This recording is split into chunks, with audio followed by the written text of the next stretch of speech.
bring in James Dorsey. He is a senior fellow at Singapore's Rajaratnam School of International Studies. Joins us now live. Really good to have you with us, James. What do you make of these statements from the Israelis claiming they have killed a senior top Hamas commander, whereas Hamas says, well, you know what, that's false. This is just a way to justify a massacre on Palestinians? Well, I think we're going to have to wait and see. Obviously, we're getting contradictory claims, and we don't have any independent way of confirming that. What I do think is the case is the Israelis need a success in Gaza. They haven't had a success in Gaza in terms of release of hostages or in terms of really destroying Hamas, or symbolized by the capture or assassination of senior leaders. And Mohammad Daif, the military commander, has long been on their list. So we're going to have to see whether or not that is true.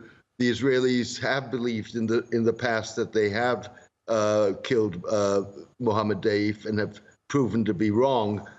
Whether they're right or wrong now, I think is anybody's guess.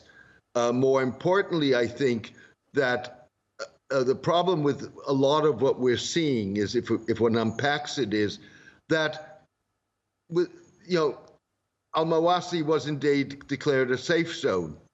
That in and of itself suggests that Hamas would be moving into Al-Mawasi because it's been declared a safe zone. And the Israeli response then is massive. It's a sledgehammer. It's disproportionate. And the Israelis really don't care what the cost to Palestinian lives and infrastructure is in trying to achieve their goals. You used the word success, that Israel needs a success. Is it a success when you kill 71 civilians? What I'm saying is they would view the assassination or capture of one of Hamas's most senior commanders or leaders as a success. It's at a price that is unjustifiable. But nonetheless, in the narrative as it would be spun, it would be construed as a success for Israel. And, in a sense, that would make things easier for Israel if one assumes a good faith.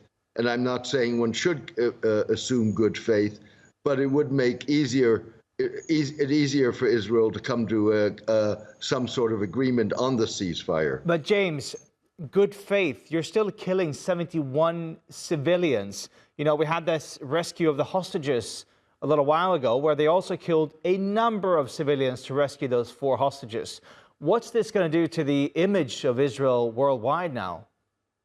Well, I think that Israel has not yet realized the damage it has done to itself in terms of its image, in terms of its moral standing. And don't forget that what you're going to get is, once the guns do fall silent and you have a ceasefire, you will have greater access to Gaza. And the stories that are going to come out then are going to haunt Israel. Yes, we're going to have to see if there is a ceasefire in the end. James Dorsey, thank you so much for joining us here on TRT World.